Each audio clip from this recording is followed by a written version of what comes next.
iniciando gravação, tudo que a gente tem daqui vai ficar certinho, tá? Então, o que eu digo para vocês? Só parar porque não precisa transcrever e daí fica gerando um monte de coisa. Tá gravando, mas não tem transcrição. Assim eu consigo deixar disponível para vocês a aula lá no Moodle, tá? Como eu faço com as outras. Tá, tranquilo. O que eu vou dizer para vocês? Hoje a gente fala um pouquinho de planejamento tributário e já começa uma revisão sobre o que eu acho mais importante da disciplina, tá? Para vocês terem. Não é nem com relação à prova, é com relação à disciplina em si. Na semana que vem, não sei se vocês estão recordados, nós estamos lembrando, né? Nós combinamos que eu iria ir antes da prova para fazer uma revisão, conversar com vocês, tá? Explicar como é que vai ser a prova, colocar os pontos mais importantes. Então, na aula que vem, segunda que vem, dia 10, tá? Eu vou até aí para dar uma aula presencial, tá? Tá agendado com vocês, está no Moodle, então, revisão presencial.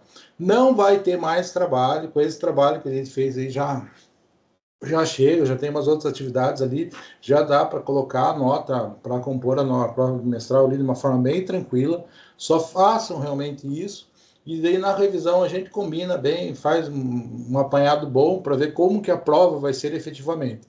Mas está tudo super bem encaminhado, tá? Então é a nossa penúltima aula, né? Daí prova, exame, toda aquela coisa que vocês sabem como funciona muito bem. Tranquilo? Aqui as pessoas que já me entregaram o formulário, tá?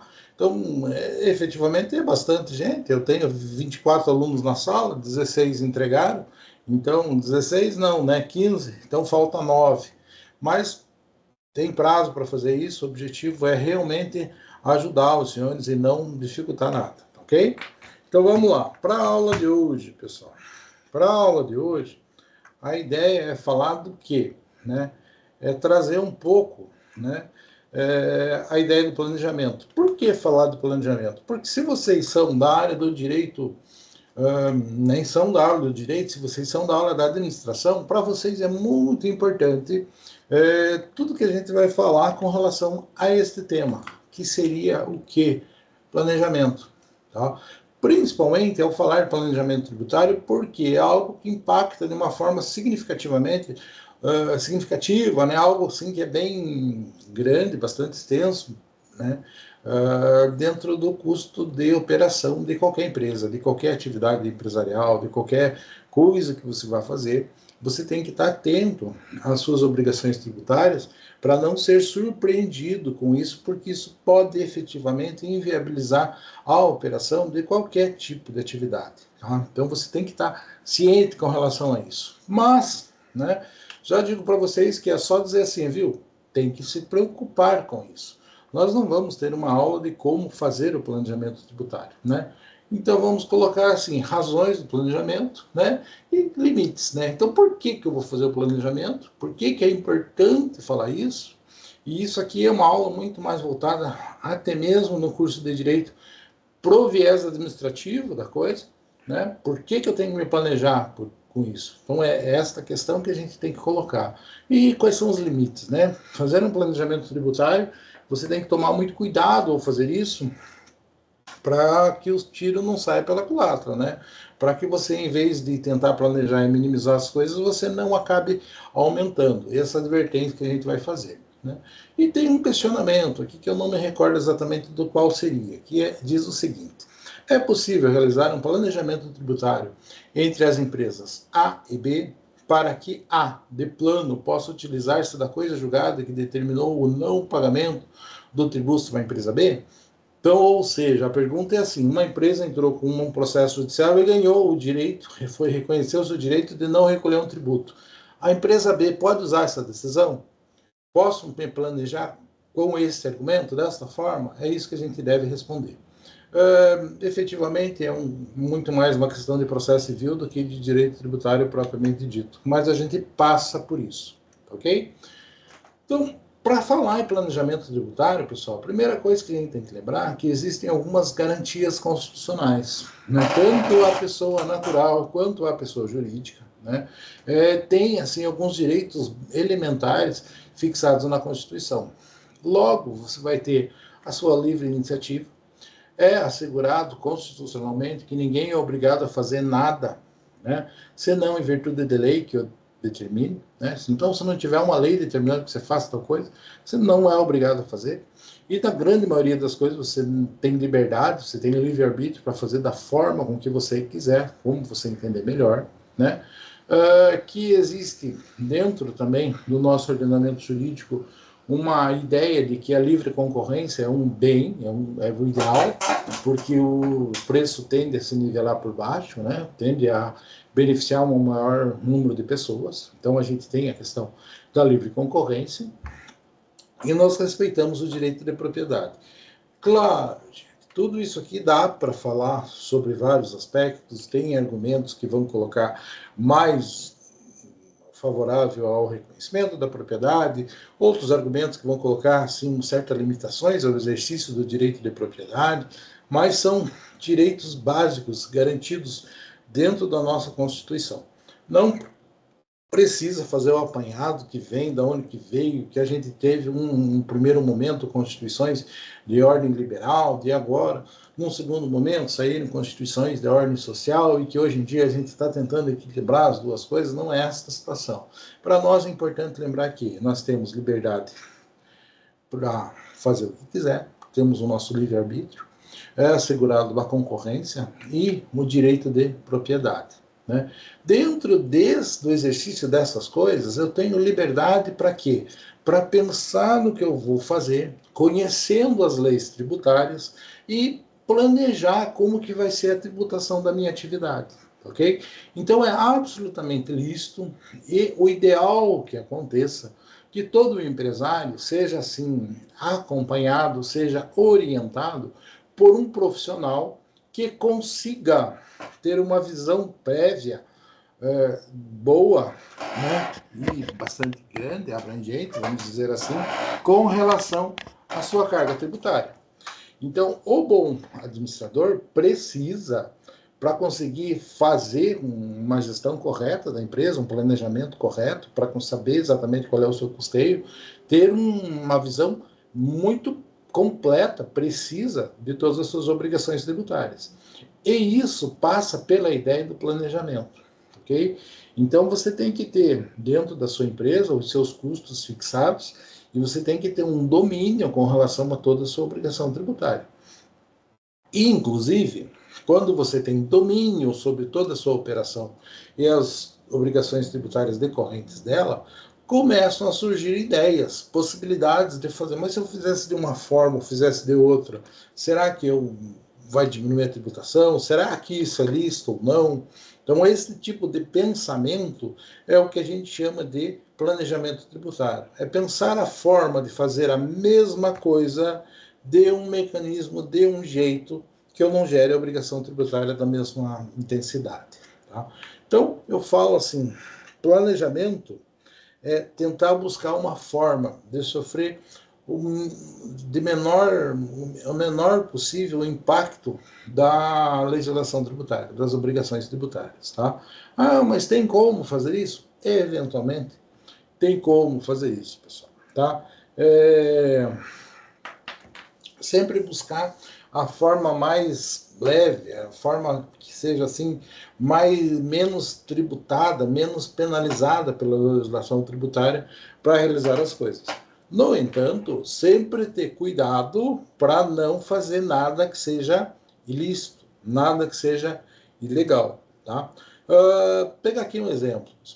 Vamos imaginar assim, uma situação assim, foge um pouco do meio de vocês, da questão empresarial, mas imagine que você tem uma pessoa que faleceu, ok? Quando uma pessoa falece e os bens dessa pessoa vai ser transferido para os seus filhos, vamos imaginar lá que tem 2 filhos e tem a viúva, beleza? Ah, tá. O que acontece? Tem 2 filhos e a viúva. A viúva já é dona da metade. Então, morreu o marido, ele deixou 50% do patrimônio dele e foi para os filhos. Ah, tem 2 formas de fazer, pessoal. Vou fazer como que eu transfiro o bem do falecido para os seus herdeiros? Por meio do processo de inventário. Beleza. A lei diz que quando existe essa transferência, o imposto de transmissão causa mortes. Ah, transferiu porque morreu, sim, tem um imposto. No máximo 4%, depende de estado para estado, tá? O que eu quero dizer para vocês? Que se acontecer isso, o que os filhos podem olhar assim, nossa, mas o patrimônio, a mãe já vive com todas essas coisas, a casa, ela mora lá, eu acho que vamos deixar com a mãe? É normal que os filhos façam isso. O que acontece, gente? Se eles receberem a herança, tem tributo uma vez. Se eles quiserem doar para a mãe, tem tributo mais uma vez. O que vai acontecer? Vamos chutar que seja 4%, 4% quando eles recebem, 4% quando eles estão doando para a mãe. Vão perder 8% do patrimônio para tributo? Sim. Tá. O que pode acontecer? Pode acontecer o seguinte, em vez de eles receberem, eles podem simplesmente dizer assim, não quero receber nada, renuncio. Se eles renunciarem, não fica para nenhum dos irmãos, acaba indo tudo para a mãe, da mesma forma. Tá. E daí quanto que paga do tributo? Só paga ela 4% quando receber. Então paga metade? Paga metade. Então isso é uma forma de fazer um planejamento tributário? Sim. Só que tem que tomar cuidado com os riscos, ok? Que risco poderia acontecer numa situação dessa? Imagine, né, que esta família não sabia, mas que existia um terceiro filho. O que vai acontecer? Esse patrimônio não vai para a viúva e os dois filhos vão perder tudo e vai tudo para esse terceiro filho. Então, sempre que for fazer um planejamento tributário, tem uma forma diferente de pensar? Tem. Pensa nela, busca, vê quais são os problemas, vê se não tem nenhum ilícito, vê se não vai causar nenhum problema e estuda muito. Então, quando eu falo planejar a tributação, principalmente de uma empresa que envolve uma série de operações, uma série de atividades distintas, eu preciso do quê? Primeiro, alguém com bastante competência. Tá? Então, você vai ter que ter alguém que domine a contabilidade da empresa e um administrador competente. Possivelmente alguém que domine direito tributário também. Então, não é por meio desta aula que a gente sai habilitado a fazer planejamento tributário. Não. É por meio momento aqui, é para fazer a faísquinha na cabeça de vocês e vocês pensarem, puxa vida, será que se eu mudar alguma coisa na operação da minha empresa, eu não mudo a tributação? É possível fazer isso? Eventualmente, pode ser possível. Tá? Eventualmente, eu posso alterar alguma coisa, mudar um contrato, uma obrigação de uma forma diferente, e isso pode redundar assim, em uma alteração da minha tributação. Então, isso é bastante comum. Tá? Então, ele tem que tomar muito cuidado ao fazer isso, mas sempre ter o alerta. É possível fazer operações dessa forma. Por exemplo, pessoal, eu acompanhei um pessoal, tinha um cliente meu que tinha uma termoelétrica. Beleza. E daí o que acontece? Existem duas possibilidades, né, de explorar a energia. A primeira era o que? Ele produzia energia e vendia para alguém. Puxa vida, isso é uma coisa. Mas, de repente, se ele não vender energia, porque tem uma série de tributos, ele alugava a termoelétrica para a pessoa. Daí a própria pessoa gerava energia que era para si mesmo. Tinha uma tributação diferenciada? Completamente diferenciada. Ia pagar imposto pelo aluguel? Sim, mas de uma forma diferente. Tá ok? Mas o aluguel poderia ser pago com base na produção? Poderia. Tudo pode. Tá ok? Só que a tributação se dá de uma forma absolutamente diferente. Então, são essas coisinhas simples que às vezes você muda na operação da empresa, na forma com que você trata alguma coisa, e isso traz um impacto muito grande dentro do direito tributário. A grande questão é saber até que ponto você pode ir. Porque, eventualmente, você faz uma alteraçãozinha dessa e o fisco pode entender que você está fazendo ali uma evasão fiscal, que você está tentando fazer uma sonegação e que você está agindo de má fé, eles podem vir e fiscalizar e multar e você vai ter que pagar muito mais do que o valor que deveria ser pago. Ok? Então, planejar é possível? Sim, mas planejar exige muita competência de quem for fazer isso. Tudo bem? Bom, Feita esta consideração, pessoal, que é o mais importante da aula de hoje, né? Eu digo para vocês assim, existem duas coisas que têm que ser bem claras. A diferença entre elisão fiscal e evasão. Tá? Quando eu falo evasão, evasão vem da ideia de evadir, de fugir, de sair. Né? Então, quando eu estou me evadindo de algum lugar, eu estou fugindo. Né? Então, imagine, tem um acidente de trânsito. Eu fui lá e atropelei uma pessoa. Puxa, vai dar um problema, posso ser preso, o cara se machucou. Puxa, eu vou lá e vou fugir. O que eu digo? O sujeito está se evadindo do local. Ele está fugindo do local. Ah, tá. Então, evasão é deixar de pagar o tributo devido. É uma forma de sonegação. Isso não é planejamento. Isso é absolutamente ilegal. Tá? Quando eu falo de planejamento, eu não estou falando de evasão fiscal. Eu não estou fugindo da tributação. Eu estou, por meio de procedimentos lícitos, buscando a forma de reduzir ao máximo possível, né, a incidência do tributo. Então, isso é uma elisão. Evasão é fugir. E elisão seria suavizar, tentar diminuir, postergar o máximo possível isso. Pode falar, Matheus. Então a elisão fiscal é só tentar afrouxar o imposto? Elisão fiscal é tentar amenizar, tentar mudar alguma coisa, tentar dar um prazo maior, tentar se enquadrar em algum benefício que a lei coloque, né? E existem muita coisa. Por exemplo, se você pegar o caso do ICMS, o ICMS no estado, se fosse pegar um livro, esse regulamento do ICMS é uma lista telefônica. Então existem muitas possibilidades na hora de colocar essa lei em prática. Quando eu falo em elisão fiscal, é estudar profundamente a lei para ver a melhor forma de fazer a operação da minha empresa para que ela sofra uma carga tributária menor, ok? Mas tem que ser feito por alguém por muita competência para que não considere uma evasão, para que não considere uma sonegação fiscal, porque se caracterizar isso, você vai acabar pagando muito mais do que o devido, ok? Então, elisão é o quê? É suavizar. Tá? É estudar profundamente. Um estudo que tem que ser feito por alguém com muita competência para buscar pagar o mínimo possível. Tudo bem? É isso que a gente fala. Tá? É fácil? Não, pessoal.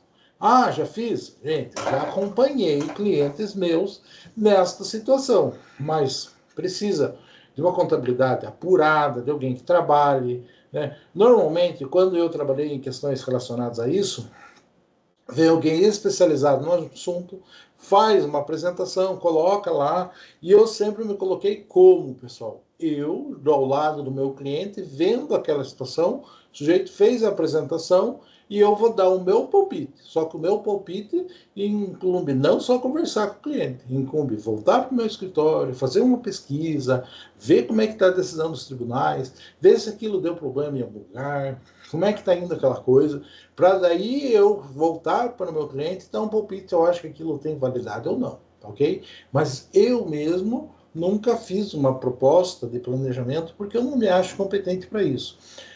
São muitos saberes que são precisos são necessários para que isso seja realizado. Ou seja, eu preciso dominar a contabilidade, preciso ter uma boa visão administrativa, tenho que ter uma boa visão da administração financeira, né? Tenho que saber do entrave com relação às instituições financeiras e assim por diante.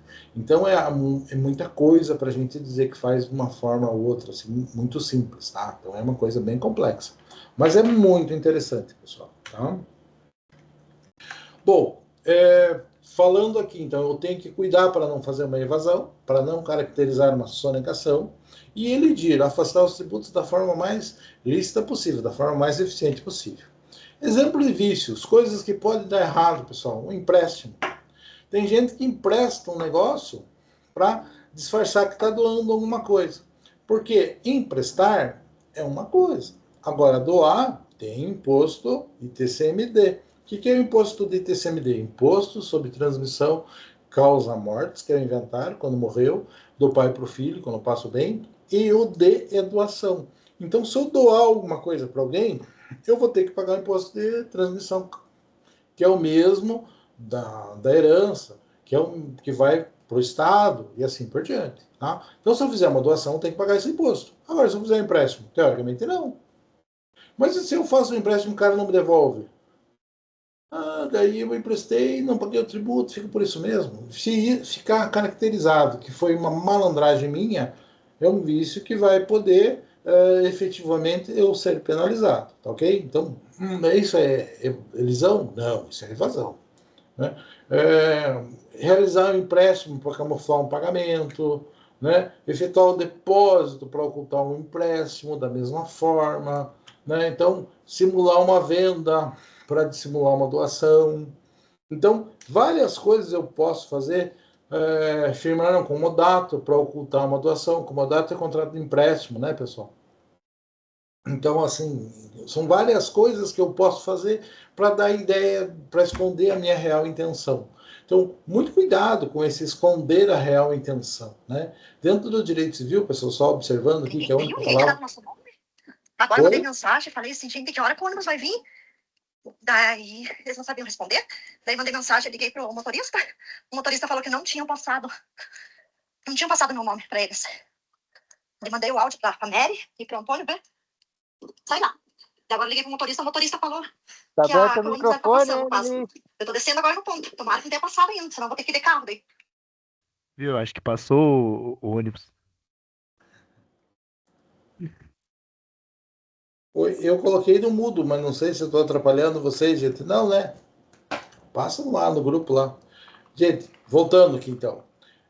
Só para vocês, assim, contrato de comodato. Gente, o que é um contrato de comodato? Comodato é empréstimo, tá? No direito civil, onde regulamenta a questão do empréstimo, existem 2 contratos, apenas a título de curiosidade, tá? Quais são os nomes? Comodato e mútuo, né? Comodato é alguma coisa que é assim, por exemplo, emprestei meu carro, o sujeito vai ter que devolver o meu próprio carro. Isso é comodato. Emprestei uma ferramenta, emprestei uma joia. Quando ele vai devolver aquele mesmo. Isso é comodato. Mútuo, pessoal, sabe quando você vai no vizinho e empresta arroz? Empresta açúcar? Quando você for devolver, você vai devolver outra xícara de açúcar. Então, esse é mútuo, ok? Então, os 2 tipos de empréstimo que a gente tem é empréstimo, tudo é empréstimo.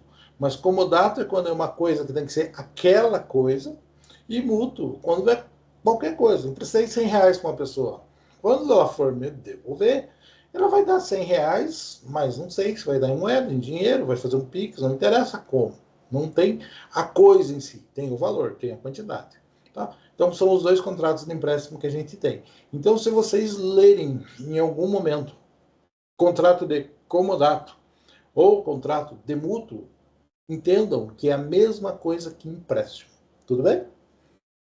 Só exemplos aqui de coisas que podem viciar o nosso contrato, né? Podem trazer dificuldades para o nosso contrato. E podem ficar à vontade para falar, pessoal. Eu só dei um mudo aqui porque foi a forma com que eu achei de tirar a moça ali que estava conversando. Até porque eu acho que não era da aula. Propósito negocial. Gente, a ideia é que tomar muito cuidado com essa proposta, né? Com esse propósito. Então, quando você está fazendo uma operação, qual que é a tua real objetivo? Você quer transferir a propriedade ou você quer emprestar? O que você quer fazer? Qual que é a ideia do negócio que você está fazendo? Então, muito cuidado com a forma com que isso vai ficar formalizado, porque ao você fazer o planejamento, você tem que levar em consideração todos os aspectos que envolvem a operação, mas não desvirtuar o propósito do negócio. Porque se isso foi desvirtuado, né, você, em vez de alcançar uma redução da carga tributária, você vai poder ser penalizado, tá ok?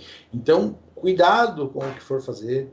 Sempre que for fazer, dá uma estudada considerável antes, né? Faz uma pesquisa nos tribunais para ver se não teve problema, né? Sempre que a gente for falar de direito tributário que envolva empresa, que envolva tributo federal, entra na Justiça Federal, eles trabalham só com isso, gente. Faz pesquisa lá de tributo, qual é o problema que está, qual é a situação que acontece, dá uma pesquisada em jurisprudência, para não entrar em problemas, assim, não inventar fórmulas mágicas, que eventualmente fórmulas mágicas não dão certo, tá? Eu já, acompanhando os empresários que são meus clientes, né, eu já vi as propostas mais mirabolantes possíveis, né? E algumas, assim, de cara dá pra gente ver, não, o cara é maluco, né? Então isso não vai dar certo, né? E assim como aparecem coisas assim que são realmente fantásticas e que dão certo, tá? Então o mundo de possibilidades que a gente tem na administração de uma empresa e colocando isso para o lado do direito tributário é muito grande, tá? Então, assim, é sempre possível de você ter assim, uma visão diferenciada, de você chegar em alguma coisa de uma forma mais efetiva, tá? Então, essas coisas assim são bem interessantes e bastante comuns de serem vistas, né? Então, outro exemplo que a gente vai encontrar aqui na legislação seria o caso da incorporação às avessas, né? Então, a legislação permite que uma empresa que tenha tido prejuízo em um exercício compense nos exercícios seguintes. Então, eu pago um tributo, vamos dizer, com base no lucro que eu tenho. Então, eu tive prejuízo nesse ano. Puxa vida, minha tributação vai ser diferenciada, mas no ano que vem eu tenho lucro. Ah, eu posso compensar o prejuízo que eu tive nesse ano com o lucro do outro ano? Posso. Tem um limite de 30% para fazer isso. Ah, posso fazer? Posso. Isso é possível. Eu tenho uma empresa, vou incorporar outra, vou comprar outra. Quando eu estou comprando, normalmente estou comprando uma empresa que está deficitária. Se eu fizer isso, o que acontece? Posso colocar o prejuízo daquela empresa na minha operação? Não, porque tem assim uma vedação legal para que isso aconteça. O que eu quero dizer? Quero pegar um exemplo, pessoal, de planejamento que é assim, imagine, eu tenho uma empresa que está mais ou menos e tem uma empresa que está super bem. Essa empresa que está super bem vai comprar essa. Ao comprar esta, o que acontece? Ele vai poder usar o prejuízo desta aqui? Não vai. Ah, tá. Mas daí, se eu pego a que está pobrezinha e compro a grandona, faço isso, essa aqui vai poder usar? Vai. Puxa vida, então é só uma forma de ver? Sim. Então, se eu pegar aquela empresa que está mais deficitária e ela incorporar a grandona, daí ela pode usar tudo que tiver na sua tributação.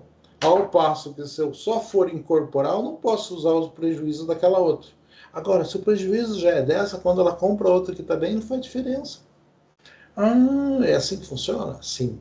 Esta questão de você analisar a operação que você vai fazer, analisar a tributação e ver o que vai gerar maior ou menor benefício tributário para a empresa, é um trabalho delicado que tem que ser feito e que quem trabalha com administração tem que dominar com a questão financeira. Dentro da questão financeira, você tem que ter uma contabilidade capaz de acompanhar esses impactos da tributação na sua operação. Tranquilo? Então, assim, a aula de hoje fica mais no sentido de, olha, é uma grande observação. Tome cuidado com isso. Cuidado com promessas milagrosas, mas tome cuidado e veja que, eventualmente, é possível conseguir coisas muito interessantes na área do planejamento tributário. Ok? O que eu coloco de base com relação a isso? Primeiro, planejamento tributário é complexo, né? É complicado, dá trabalho, exige competência, né? Exige conhecimento de diversas áreas distintas.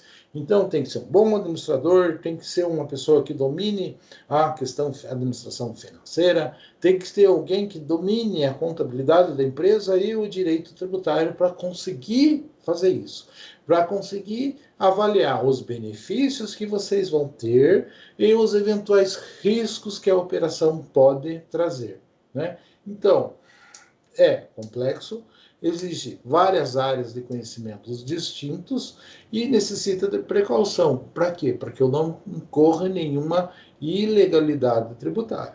Se eu não estou fazendo nada que é ilegal, parabéns para mim, vou conseguir aproveitar da melhor forma possível a minha operação. Tranquilo, pessoal? Então, coisas simples que a gente acompanha, coisas assim bem interessantes que a gente vê e que tem que tomar bastante cuidado com tudo o que vai fazer. Gente, eu não sei exatamente o X da questão, o porquê, né? Mas se vocês pegarem, por exemplo, eu trabalhei muitos anos para o pedágio, para o pessoal que trabalhava com pedágio, né? Então eu era advogado de algumas empresas ligado à questão do pedágio no Paraná. Eu nunca, eu não sei exatamente o porquê, né? Mas vocês vejam, o pedágio, vamos pegar a Rodonorte, né? Que é o que estava mais próximo da gente aqui, né? Então a Rodonorte tinha concessão do Estado. Só que a Rodonorte não gastava um centavo, né? Não tinha funcionário. O que, que ela fazia? Ela tinha duas empresas. Ela tinha o consórcio operador e o consórcio construtor. O consórcio construtor é a empresa dela que fazia investimentos e o consórcio operador era a empresa dela que tinha os custos de manutenção do pedágio. Puxa vida, uma empresa tem a concessão, contrata outras duas que, por sua vez, contratam diversas outras. Eu sempre pensei, meu, por que será que tem tanta empresa neste caminho? Né? Por que não, será que não era mais fácil a mesma empresa que tem a concessão já fazer tudo de uma vez só? Com certeza não, pessoal. Tá? Com certeza não. E a única justificativa plausível para tudo isso é a questão tributária. E é justificativo de diversos custos diferenciados, é uma contabilidade apurada, demonstrando onde que está indo o dinheiro, como é que está fazendo, demonstrando que efetivamente tem um custo, eventualmente até inventando alguns custos diferenciados para o Estado para justificar uma tarifa de pedágio diferenciada, tá? Mas então era uma coisa assim, uma engenharia empresarial muito complexa, tá? Muito interessante aquilo. E sempre é uma coisa que eu tinha curiosidade, estudei bastante, até entendi alguns aspectos, mas é uma coisa curiosa. Por que uma empresa que tem a concessão de uma atividade, de algo que é extremamente vantajoso, né, que exige um investimento astronômico, mas é rentável, com certeza, por que ela divide tanto a fatia do bolo até que o serviço efetivamente seja prestado? Obviamente, isso é toda uma engenharia ligada a um planejamento tributário. Tudo bem? Só exemplificando coisas que a gente tem. Quanto maior a empresa, maior a preocupação com relação a esta situação, a este planejamento. Né? Claro que aquela empresa simples, aquela padaria simples, vai ter que ter um cuidado desde como vai cadastrar os códigos de cada produto para saber exatamente como vai ser a tributação, mas é uma coisa mais distante, não tem mágica a ser feita. Né? À medida que a empresa cresce, à medida que o seu cliente, que o empresário desenvolve uma atividade maior, né, que as suas operações tomam um vulto diferenciado, efetivamente justifica-se um planejamento mais elaborado. Tranquilo, pessoal? Beleza? Então, o que eu digo para vocês? Basicamente, a disciplina acaba aqui. Ok?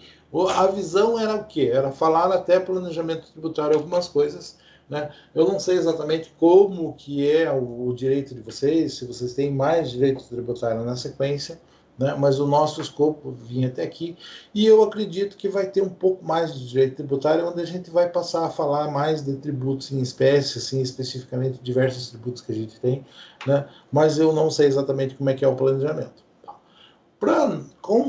Tendo a visão com relação ao tempo que a gente gastaria para fazer isso, eu me propus a falar de um tema um pouco diferente, tá? Alguma coisa assim, uma revisão de algo que é muito importante, que não vai cair na prova, mas que a gente tratou lá no comecinho da disciplina e que eu acho que era importante a gente mencionar de novo para que fique bem, digamos assim, claro no conhecimento de vocês, para que vocês olhem para uma situação e saibam interpretar uma norma tributária, saibam interpretar um tributo efetivamente. Para isso, eu acho importante falar um pouquinho sobre a regra matriz de incidência tributária. Como que funciona mesmo esse negócio? Como que é essa norma? Como que tem que ser a norma tributária, essa situação? Tá? Então, minha proposta é falar um pouquinho com relação a isso. Tranquilo, pessoal? Todo mundo tranquilo aí, beleza? Me digam uma coisa, o que vocês acham, tá, de eu continuar falando aqui, fazer a minha revisão e não parar para um intervalo e daí lá para umas 8h40, mais ou menos, 8 e quase 9 horas, a gente termina a aula. Pode ser? Pode ser, porque na aula de economia é a mesma coisa. Vai até os outros 40 de intervalo e acaba. Ah, é? Beleza. Então, eu estou fazendo isso, é contra a regra, né, pessoal? Mas como é a última aula de disciplina, e na próxima aula vai ser diferente, por quê? Porque nós vamos estar todos juntos lá na faculdade, beleza? Então, por conta disso, hoje vai ser um pouquinho diferente. Tranquilo? Então, vamos lá. Então, quando eu falo, né, nessa regra matriz, pessoal, ela tem que deixar bem claro o que é importante para que um tributo exista, né? Então, aqui eu menciono lá Paulo de Barros Carvalho, tributarista brasileiro, renomadíssimo, né, doutrinador famoso, mas ele vai dizer assim, quando eu tenho a regra que cria o tributo, ela tem que deixar bem claro qual o fato, que é o fato gerador, aconteceu aquele fato, gerou a obrigação tributária, né? E quais serão os termos, quais são as consequências dessa obrigação. Então, quando eu falo regra matriz de incidência tributária, qual é o fato? E, na sequência, decorrência daquele fato, tem alguns termos, que é algumas condições, nas quais vai surgir a obrigação tributária, né? Então, eu vou dizer assim, né? Quando eu falo isso, existem assim, primeiro aquela hipótese, né? O fato hipotético, né? E a consequência. A consequência no mundo real aconteceu aquele fato hipotético previsto na lei. Consequência, obrigação tributária, pagar o tributo. Ou emitir o documento, pelo menos, fazer uma declaração. Exemplo, imposto de renda. O ID ganhou na loteria. Puxa, filho. Ganhou, ficou milionário, ficou. Mas vai ter que pagar imposto de renda, beleza? Beleza. Então, ganhou na loteria, hipótese, ganhou dinheiro, oferiu renda, ótimo. Primeiro, consequência, fazer o recolhimento do tributo devido. Sem dúvida. Né? Então, e assim nós vamos ter ICMS, vai ser assim, IPI vai ser assim, ISS vai ser assim, ITCMD, morreu, beleza? Vou passar os bens do falecido para o meu, tem que fazer inventário. Beleza, tem que pagar tributo. É assim que funciona? Sim, bem efetivamente. Né? Então, todos esses tributos têm uma hipótese prevista. Quando essa hipótese se verifica no mundo real, surge a obrigação tributária. Ok? Critérios para que a incidência da norma tributária exista. Né? Então, nós vamos ter a hipótese e o consequente. Né? A hipótese e a consequência. Ou seja, a situação hipotética e a consequência daquela situação hipotética ter acontecido no mundo real. Tá? Uma coisa que eu fico assim triste, gente, porque vocês não falam para mim, mas daí a gente está lá na cantina da faculdade e o povo olha para mim e diz assim, nossa, professor, não entendo nada do que você fala, parece que está falando em japonês. Gente, sinceramente, eu não acho que esteja falando tão japonês, assim, tão técnico, né? Mas, por favor, perguntem, falem, sugira alguma coisa, porque às vezes pode não ser tão claro quanto é na minha cabeça, né? Não, tá Mas... bacana. Hã? Tá bacana o jeito de se falar, tá bonitinho. Tá bonitinho. Antes você É tava bonitinho, é falando. bom ou é ruim? Não, tá bonitinho. Tipo assim, antes você tava falando meio pá, né? Aí quando você viu que a gente não tava. Que a galera não tava pegando, né? Os dialetos do direito, você começou a falar mais bonitinho, assim. Tipo, Não. igual se estivesse falando com criança, daí ficou legal. Cara, duas coisas assim. Não é vocês, porque fazem administração, que isso acontece, pessoal. Isso acontece com o povo do direito também. Bastante, tá? Porque é comum isso. Só que para mim é natural porque eu vivo nesse meio. Eu trabalho, eu escrevo, eu leio, só com relação a isso. Então você acaba usando os mesmos termos, né? E não é natural da coisa. Por exemplo, o mecânico vai falar coisa que eu não vou entender e assim por diante. Então tem que tomar mais cuidado. Só que da aula presencial é mais fácil. Na aula presencial, eu estou olhando para a cara de vocês assim, e eu sei quando não entenderam nada, né? Quando fugiu. E aqui é um pouco mais difícil, porque eu fico falando para uma tela de computador e não sei exatamente o que está sendo aproveitado ou não. Mas isso acontece bastante, pessoal. Eu tenho que tomar cuidado, tenho que tentar falar de uma forma assim mais objetiva, né? E sempre que possível, se vocês me perguntarem, me derem um cutucão, ajuda, tá? Outra coisa que você falou é que eu lembrei de uma amiga minha, tá? A Márcia. A Márcia é professora de Direito Civil há muito tempo. E a Márcia é advogada daquelas velhas, assim, bem encardida, bem complicada, escreve, tem uma linguagem bem rebuscada, toda aquela situação. Mas ela tem uma outra característica, né? A Márcia é professora de magistério, ela dá aula para criança durante muito tempo, tá? Então, eu acho fantástico que ela dá aula de direito civil que nem dá aula para criança, sabe? Professor de escolinha mesmo. Eu acho fantástico, que daí a metodologia que ela usa para ensinar direito civil na faculdade é a mesma metodologia que se usa para alfabetizar uma criança, sabe? Então ela é bem... Tanto é que tem coisas que ela faz que eu faço nas minhas aulas presenciais, por exemplo, trabalho, como? No teu caderno, me traga o teu caderno, eu vou dar um visto, vou ver se você fez. Ah, funciona? Eu acho que funciona mais que muitas coisas, tá? Mas só curiosidade mesmo, tá? Então, hipótese e consequente. Tem que estar na norma, na regra principal que cria o tributo. Por quê? Tem que ter aquela hipótese, aquela situação, tem que prever um fato, tem que prever uma coisa. Quando aquela coisa acontece, surge a obrigação tributária.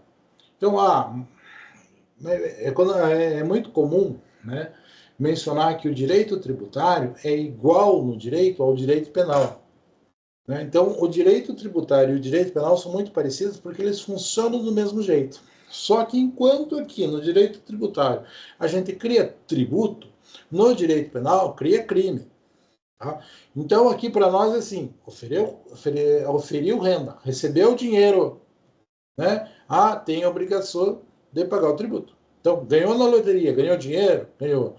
Tem que pagar o tributo. No direito penal, matar alguém, pena, tantos anos. É a mesma coisa. Então, aconteceu aquilo que está previsto na lei. Lesão corporal. Homicídio. Tá? Ameaça. Qualquer coisa, qualquer ação, qualquer crime, qualquer conduta daquela que está prevista no direito penal tem uma consequência. No direito tributário é a mesma coisa. Prevê uma situação, aquela situação aconteceu, traz uma consequência.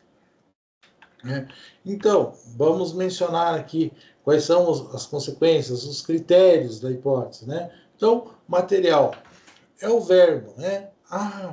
Então vou dizer ali, dar, fazer, digamos assim, vender, receber, né?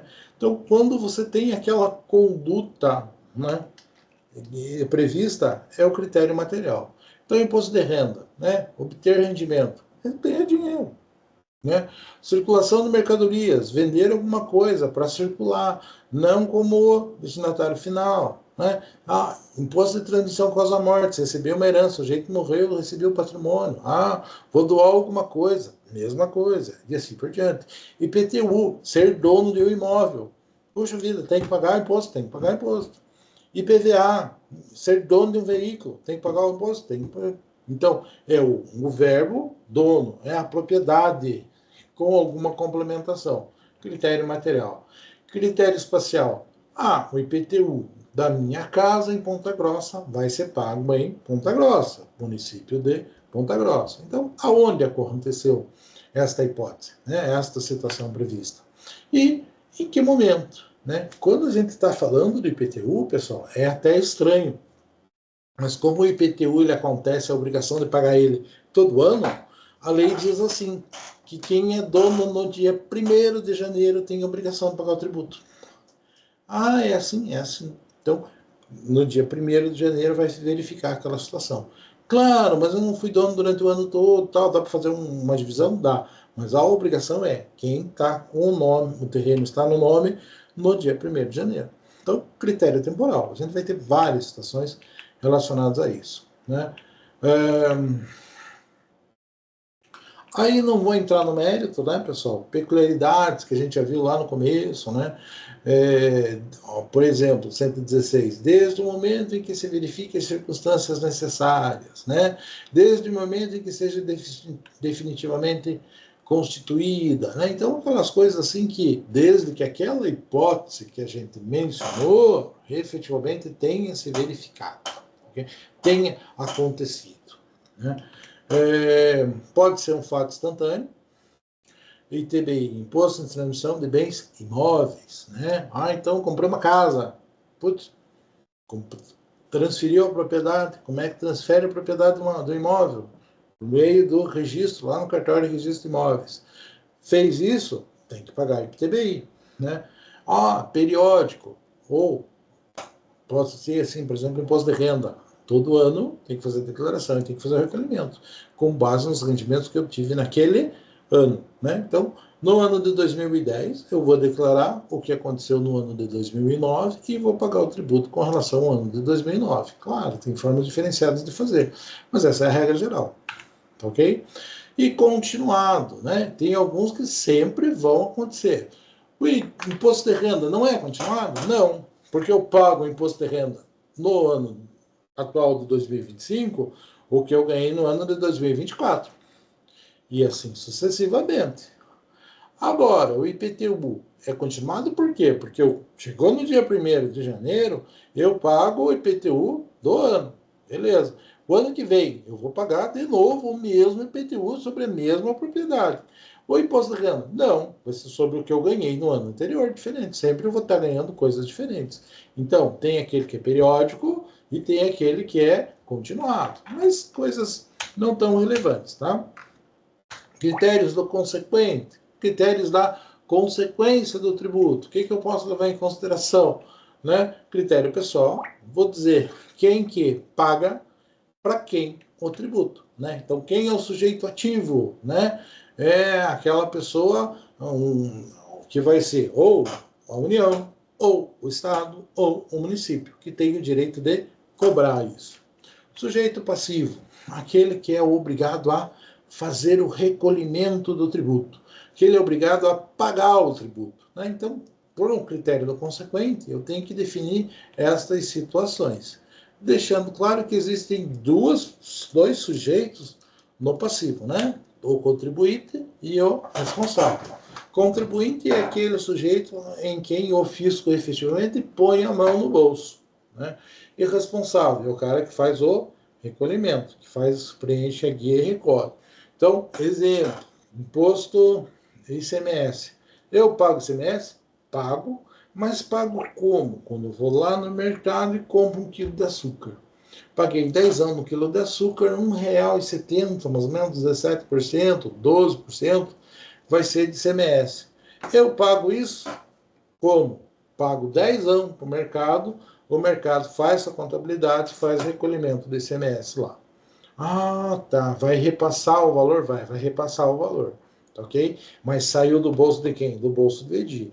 Então, o EDI é o contribuinte e o mercado é o responsável por fazer o recolhimento. Só lembrando coisas que a gente já deve ter falado no passado, né? Coisas assim que a capacidade tributária, todo mundo tem que pagar, independente de capacidade de direito civil. Então, assim como o EDI, que está fazendo 49 anos de idade, paga, uma criança que tem patrimônio vai pagar também. Então, não precisa ser maior capaz. Se tem patrimônio, se ocorreu aquele fato gerador, efetivamente surge a obrigação de fazer o recolhimento do tributo, né?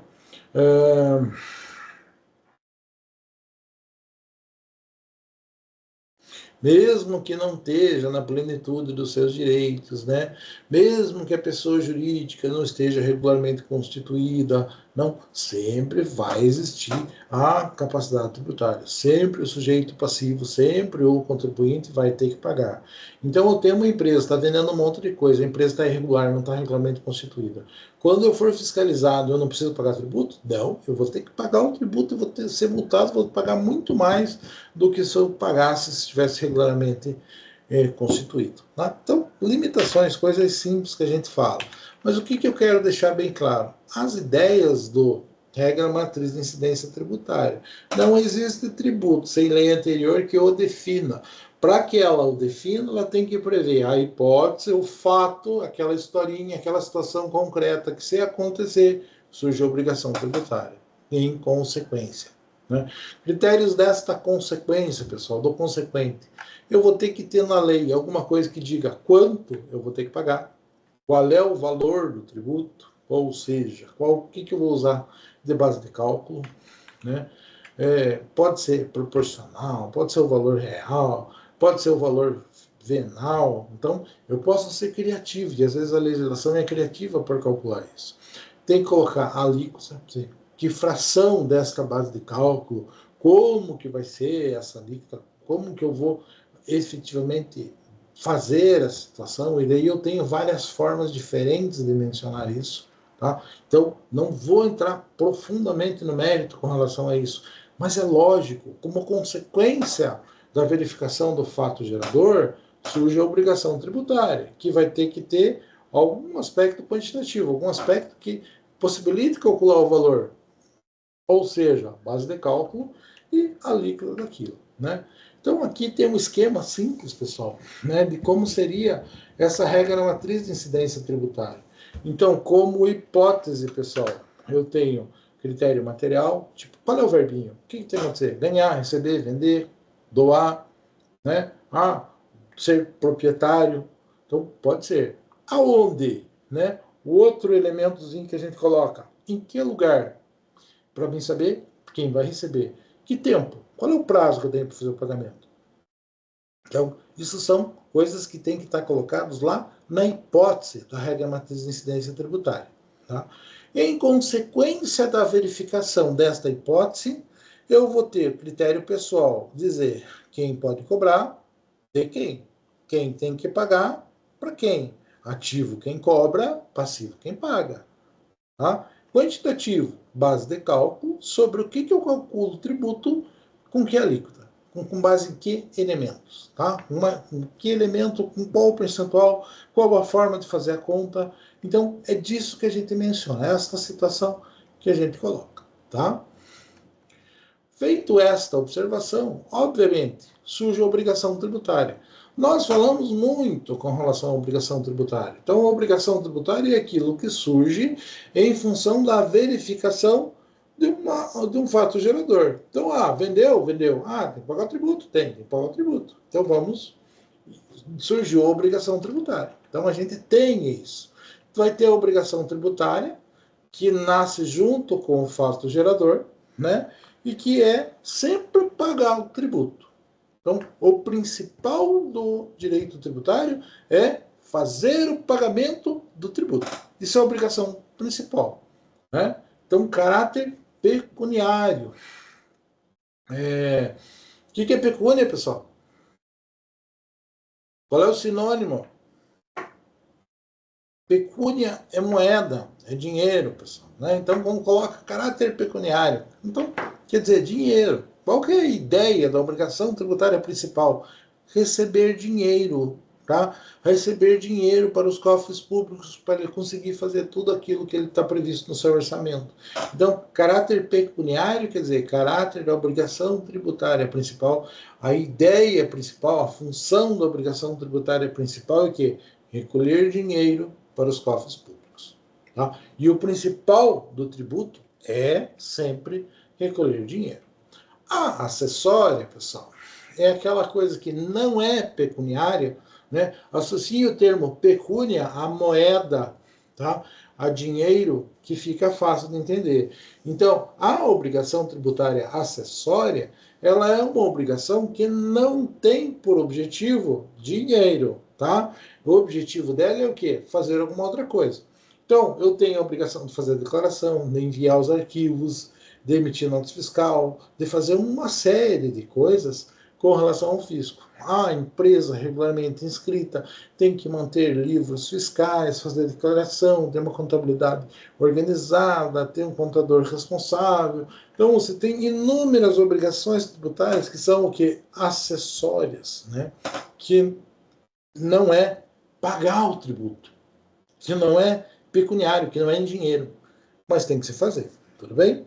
Isso são obrigações de fazer ou não fazer alguma coisa, né? Claro, gente, uma coisa que é engraçada, né, é que, eventualmente, eu tenho a obrigação de fazer a declaração de imposto de renda. Daí eu ganhei uma grana lá, sou obrigado e não faço. Daí a empresa que me pagou vai lá e declarou, paguei tanto, pedi. Eu fiz, nossa, o Edi tinha que fazer a declaração, não fez. Se ele não fez, o que acontece? O fato de eu não ter feito a declaração, que era uma obrigação acessória, me gera uma multa. Ah, gera uma multa. Mas daí o não fazer um negócio que era fazer o negócio gerou uma multa, virou dinheiro? Virou dinheiro. E essa multa é dinheiro, é pecúnia, é obrigação tributária principal. Ok? É interessante. Sempre que envolve dinheiro, obrigação tributária principal.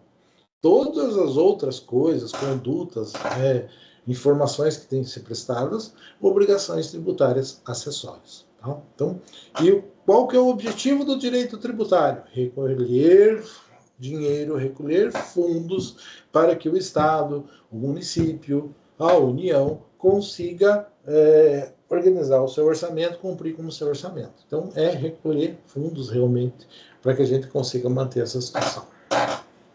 Pode pegar. Gente, basicamente esta situação. Lá no começo, pessoal, da aula, a gente fez uma perguntinha. Vamos ver se eu acho a perguntinha. Como eu disse para vocês, era algo bem simples, né? Então vejam lá. Qual que é a pergunta? É possível realizar um planejamento tributário entre as empresas A e B para que A de plano possa utilizar-se da coisa julgada que determinou ou não o pagamento do tributo para a empresa B? Gente, vou fazer a resposta aqui, porque isso aqui é mais voltado para quem trabalha com o direito, tá? Então, o que eu vou dizer para vocês? De plano, de pronto, como ele está dizendo assim, de plano, né? Quando fala de plano, quer dizer de imediato. Ó, o meu vizinho aqui ganhou uma ação em que ele não precisa pagar o IPTU. Como ele é meu vizinho, eu aqui também não vou pagar. Tá certo isso? Não tá. Não funciona. Né? O que o EDI aqui poderia fazer nessa situação? Olhar a decisão que o meu vizinho conseguiu, ver qual é o argumento, ver se eu me encaixo naquele argumento, fazer um pedido igual, e daí eu junto a decisão dele no meu e digo, ó, tanto é certo que o meu vizinho já conseguiu. Puxa vida, isso demonstra, ó, já tem um julgado anterior, já tem uma coisa, um precedente, já tem algo que está reconhecendo que o que eu estou argumentando é válido. Então, como uma jurisprudência, como uma decisão, sim, é possível que isso aconteça. Sim, é possível que eu consiga um processo meu com mais facilidade, juntando a decisão dele. Agora, eu não posso pegar a decisão do meu vizinho e deixar de pagar o meu tributo porque ele foi desobrigado e eu, que não sou ninguém, na ordem do dia, acho que o caso dele é igual ao meu. Então eu não posso fazer isso, pessoal. Então, se eu não posso fazer isso com o meu vizinho, muito menos empresas, né? Porque quando eu falo empresa, né, o próprio nome já está dizendo. Antigamente, pessoal, no direito, nós não usávamos o termo empresário. O termo empresário é relativamente novo. Tá? Vou dizer para vocês, eu fiz direito do ano de 94 a 98 na faculdade. E de 94 a 98, nós ainda falávamos direito comercial. Nós usávamos o Código Comercial. Né? O termo empresário, direito empresarial, surgiu em 2002, né? Então, pensando assim, 4 anos depois do EDI ser formado, o Código Civil foi revisto, saiu o Código Civil de 2002, e a partir do Código Civil de 2002, o Código Comercial praticamente deixou de existir, ainda existe alguma coisinha dele que é usado, mas é muito pouco, né? Só quando falo do direito de navegação, mas ele é uma lei assim de 1856, se não me engano, e quase não se usa mais, só tem um pedacinho dele lá que presta para direito da navegação, e é muito fora da nossa realidade. Então, desde o Código de 2002, foi incorporado na nossa legislação a ideia de empresário. Né? Saiu a ideia do comerciante, que era aquela coisa da antiguidade, que o sujeito que trabalha com o comércio, que era muito mais ligado à ideia da pessoa que comerciava, que praticava a mercância, que está mais ligado àquela ideia dos filmes antigos, né? E hoje nós temos, desde 2002, um direito empresarial. O que é o empresarial? Por que empresarial? Porque é aquele sujeito não só que trabalha no comércio, mas aquele conjunto de coisas, e aquele empresa na ideia de empreendimento, né? De uma série de coisas que eu coloco e direciono para que eu possa desenvolver a minha atividade da melhor forma possível. Então, esta é a ideia de direito empresarial. É por isso que nós não falamos mais comércio, nós falamos empresa, porque a empresa compreende um conjunto de coisas, uma série de bens, fatores, funcionários, obrigações, né, fornecedores, né, beneficiamento, manufatura, né, uma série de coisas distintas que tem que ser feitos para que aquela atividade consiga ser desenvolvida da melhor forma possível, lucrativa para que se justifique a operação, ok? Então, por isso a gente usa o termo empresa. E quando eu falo empresa, quando eu falo empreendimento, é lógico que cada atividade, que cada empresa tem suas peculiaridades, né? Não é uma coisa a ser feita, é diversas coisas, diversas obrigações, diversos negócios estão sendo feitos para que algo seja possibilitado. Então, eu não vou conseguir dizer que a empresa A é igual à empresa B, porque não são iguais. Muda alguma coisinha, por menor que seja, e isso vai alterar o conteúdo das obrigações que a gente tem, ok? Então, por conta disso, eu não consigo. São pessoas jurídicas distintas. Né? O máximo que eu posso fazer é dizer, olha, a empresa lá tal faz um negócio parecido com o que eu faço e foi reconhecido o direito dela de não pagar esse tributo. O que eu posso fazer? Entrar com um pedido semelhante e fundamentar o meu pedido com base nesse mesmo argumento, com base nessa decisão e, eventualmente, obter alguma vantagem, obter algum resultado com relação a isso. Tranquilo, pessoal?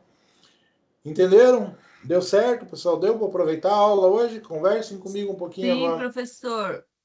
Ah, Sim. que bom. E senhor, vai estar tudo no mudo? Tá tudo no mudo, tá tudo no mudo. Quer ver? Ó? Viu, professor? Falar em mudo, eu acabei de mandar lá meu exercício, daí não sei se consegue ver, se... Não sei se foi em ordem as folhas, mas eu mandei. Você mandou agora? Mandei, acabei de mandar. Quer ver? Olha aqui, ó. Vamos ver.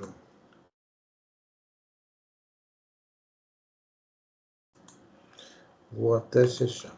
Bom, gente, tá tudo no mudo, sim. Vou.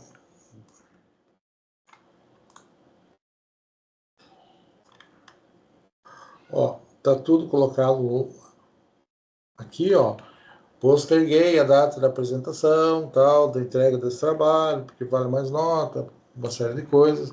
Tá aqui a aula colocada certinho, né? Eu já vou terminando a aula aqui, eu baixo toda ela e já posto aqui para vocês terem acesso a ela novamente, né?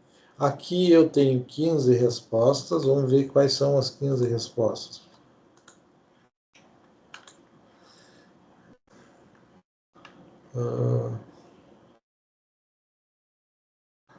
Ó, para mim ainda tá.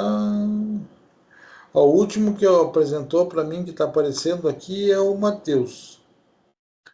Pois é, eu enviei lá, professor. Como que é seu nome? Sorli. Ah, senhor.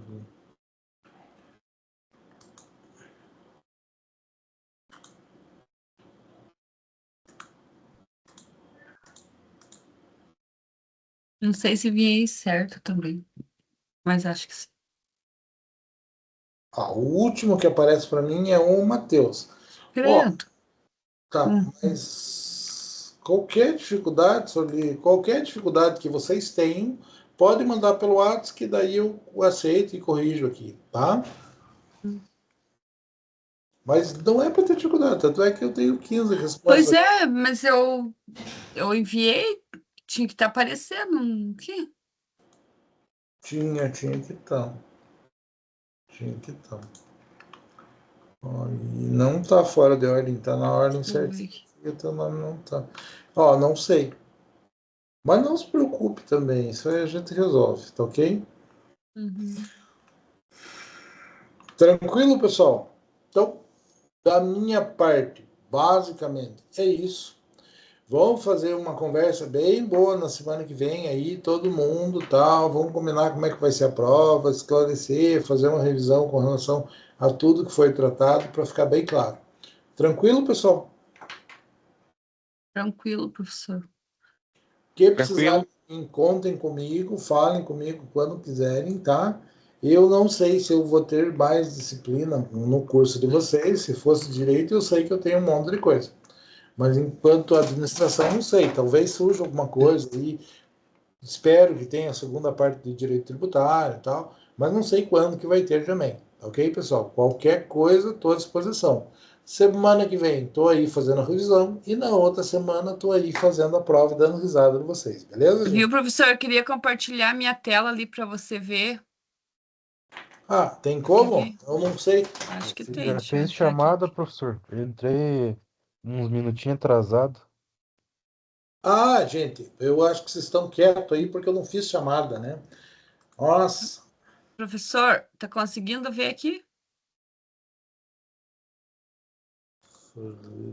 Acho que tem que ligar a câmera também, senão não aparece, né? Deixa eu ver, deixa eu voltar aqui. Opa. É esse aqui, não sei se consegue ver, esse aqui que eu enviei. Não consegui, Sorli, mas mande para mim aqui que eu, se eu não tiver lá, eu posto para você. Pessoal, deixa eu fazer chamada também. Peraí, só um pouquinho. Frequência.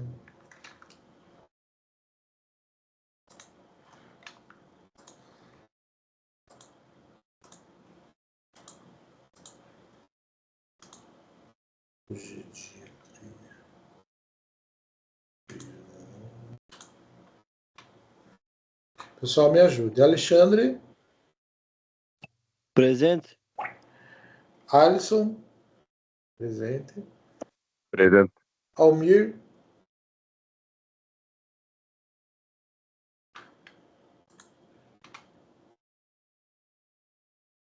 Almir, acho que não. Amanda, tá ali. Presente. Bianca, Presente. Diego, não, né? Não existe mais.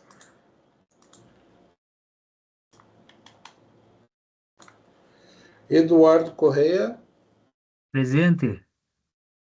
Eduardo de Paula, também não tem mais. Gabriela, tá ali. Presente. Igor Felipe, Tá tá aqui, ali. professor. Jackson. Ih, o Jackson não tá hoje.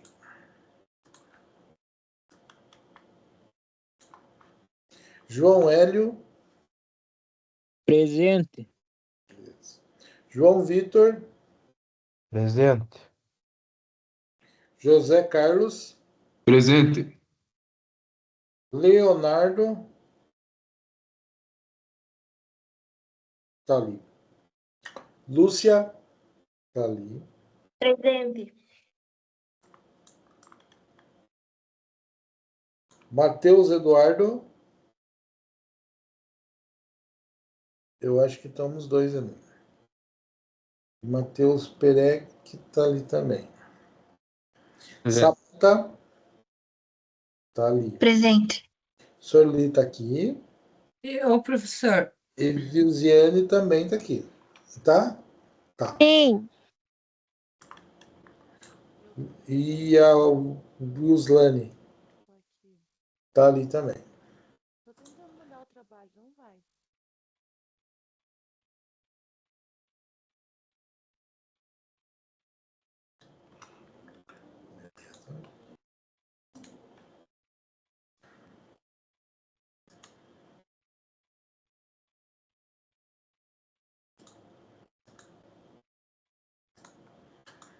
Tá. Cíntia tá ali. Presente. Débora tá ali. Presente. Ellington, Presente. Emily, Presente. Jean, Presente. Matheus Gil, Presente. Otávio, Presente. Pedro Gabriel, Presente. Raira, Presente.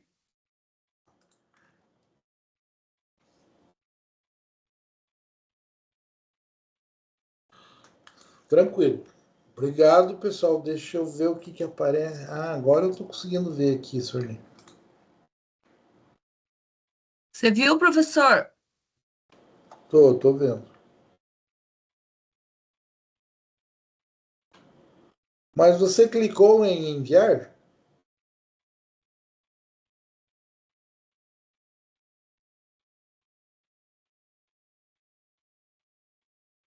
Ah, Sorli. Quer ver?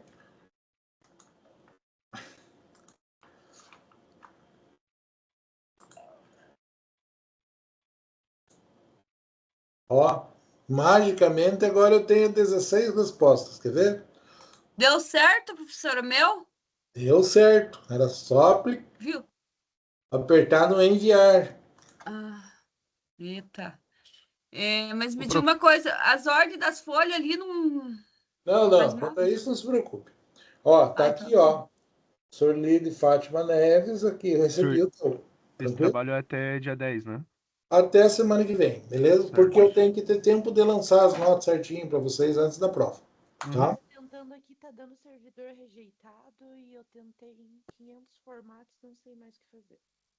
Oi, não tô ouvindo direito, gente. O meu tá Putz. dando servidor rejeitado. Eu tô tentando de todo jeito e não vai.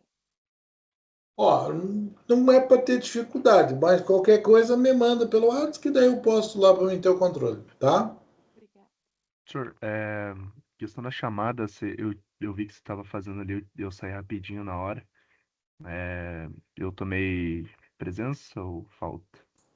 Vamos ver, Leonardo. Leonardo. Eu acho que eu vi teu nome na lista, Leonardo, mas vamos conferir? De boa.